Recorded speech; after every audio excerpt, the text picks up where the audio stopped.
সংখ্যালঘু ৰাইজৰ ভোট লৈ গৈ দিছপুৰ দখল কৰি দিছপুৰত বহি থাকি নিজৰ সতি সন্তানে শান্তিত থাকিব আৰু আমাৰ নিৰহী জনসাধাৰণক হিমন্ত বিশ্ব শৰ্মা ডাঙৰীয়াই বুলডোজাৰ তলাই অত্যাচাৰ কৰিব আৰু সেইবিলাক তেওঁলোকে চাই থাকিব। যিসকল বিধায়কে সংখ্যালঘু বিধায়কে এই মুহূৰ্তত জাতিৰ দুৰ্দিনত জাতিৰ কাষত থিয় হোৱা নাই, ইয়াৰ যোগ্য প্ৰত্যুত্তৰ তেওঁলোকে পাব। আজি যিসকলে মাত মতা নাই সেইসকলক আমি চিনাক্ত কৰি আছো।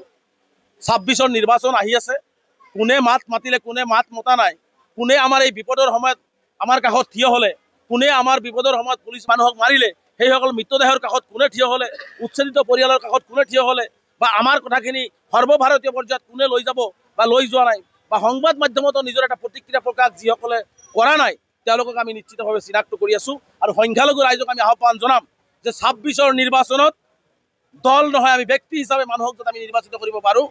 কাৰণ যিসকল ব্যক্তি আমাক প্ৰতাৰণা কৰিলে, সি যি দলৰে নহওক, সি কংগ্ৰেছ এউটিয়া যি দলৰে নহওক, সংখ্যালঘু ৰাইজৰ ভোট লৈ গৈ দিছপুৰ দখল কৰি দিছপুৰত বহি থাকি নিজৰ সতি সন্তানে শান্তিত থাকিব আৰু আমাৰ নিৰহী জনসাধাৰণক হিমন্ত বিশ্ব শৰ্মা ডাঙৰীয়াই বুলডোজাৰ তলাই অত্যাচাৰ কৰিব আৰু সেইবিলাক তেওঁলোকে চাই থাকিব আৰু আমাৰ মানুহখিনি নাখাই থাকিব, স্কুলৰ পৰা বঞ্চিত হৈ থাকিব, এইটো আমি কেতিয়াও সহ্য নকৰোঁ। আমি স্পষ্টকৈ কৈছোঁ, যিসকল বিধায়কে সংখ্যালঘু বিধায়কে এই মুহূৰ্তত জাতিৰ দুৰ্দিনত জাতিৰ কাষত থিয় হোৱা নাই, ইয়াৰ যোগ্য প্ৰত্যুত্তৰ তেওঁলোকে পাব।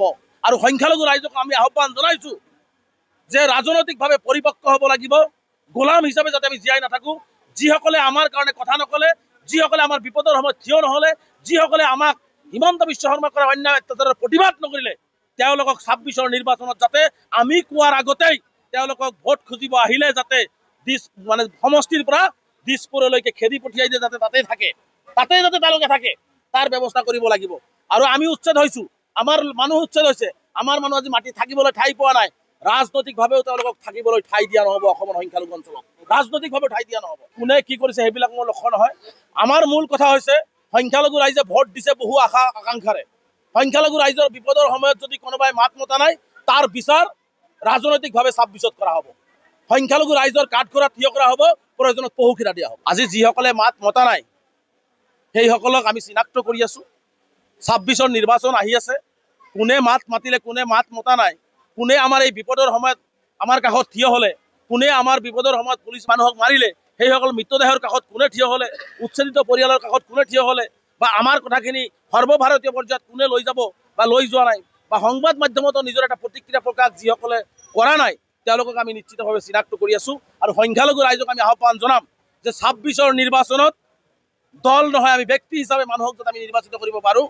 কাৰণ যিসকল ব্যক্তি আমাক প্ৰতাৰণা কৰিলে, সি যি দলৰে নহওক, সি কংগ্ৰেছ এউটিয়া যি দলৰে নহওক, সংখ্যালঘু ৰাইজৰ ভোট লৈ গৈ দিছপুৰ দখল কৰি দিছপুৰত বহি থাকি নিজৰ সতি সন্তানে শান্তিত থাকিব আৰু আমাৰ নিৰহী জনসাধাৰণক হিমন্ত বিশ্ব শৰ্মা ডাঙৰীয়াই বুলডোজাৰ তলাই অত্যাচাৰ কৰিব আৰু সেইবিলাক তেওঁলোকে চাই থাকিব আৰু আমাৰ মানুহখিনি নাখাই থাকিব, স্কুলৰ পৰা বঞ্চিত হৈ থাকিব, এইটো আমি কেতিয়াও সহ্য নকৰোঁ। আমি স্পষ্টকৈ কৈছোঁ, যিসকল বিধায়কে সংখ্যালঘু বিধায়কে এই মুহূৰ্তত জাতিৰ দুৰ্দিনত জাতিৰ কাষত থিয় হোৱা নাই, ইয়াৰ যোগ্য প্ৰত্যুত্তৰ তেওঁলোকে পাব। আৰু সংখ্যালঘু ৰাইজক আমি আহ্বান জনাইছোঁ যে ৰাজনৈতিকভাৱে পৰিপক্ক হ'ব লাগিব, গোলাম হিচাপে যাতে আমি জীয়াই নাথাকোঁ। যিসকলে আমাৰ কাৰণে কথা নকলে, যিসকলে আমাৰ বিপদৰ সময়ত থিয় নহলে, যিসকলে আমাক হিমন্ত বিশ্ব শৰ্মা কৰা অন্যায় অত্যাচাৰৰ প্ৰতিবাদ নকৰিলে, তেওঁলোকক ২৬ৰ নিৰ্বাচনত যাতে আমি কোৱাৰ আগতেই তেওঁলোকক ভোট খুজিব আহিলে যাতে সমষ্টিৰ পৰা দিছপুৰলৈকে খেদি পঠিয়াই দিয়ে, যাতে তাতে যাতে তেওঁলোকে থাকে, তাৰ ব্যৱস্থা কৰিব লাগিব। আৰু আমি উচ্ছেদ হৈছোঁ, আমাৰ মানুহ উচ্ছেদ হৈছে, আমাৰ মানুহ আজি মাটি থাকিবলৈ ঠাই পোৱা নাই। ৰাজনৈতিকভাৱেও তেওঁলোকক থাকিবলৈ ঠাই দিয়া নহ'ব। অসমৰ সংখ্যালঘু অঞ্চলত ৰাজনৈতিকভাৱে ঠাই দিয়া নহ'ব। কোনে কি কৰিছে সেইবিলাক মোৰ লক্ষ্য নহয়। আমাৰ মূল কথা হৈছে সংখ্যালঘু ৰাইজে ভোট দিছে বহু আশা আকাংক্ষাৰে। সংখ্যালঘু ৰাইজৰ বিপদৰ সময়ত যদি কোনোবাই মাত মতা নাই, তাৰ বিচাৰ ৰাজনৈতিকভাৱে ২৬ত কৰা হ'ব। সংখ্যালঘু ৰাইজৰ কাঠগড়াত থিয় কৰা হ'ব, প্ৰয়োজনত পহুখিৰা দিয়া হ'ব।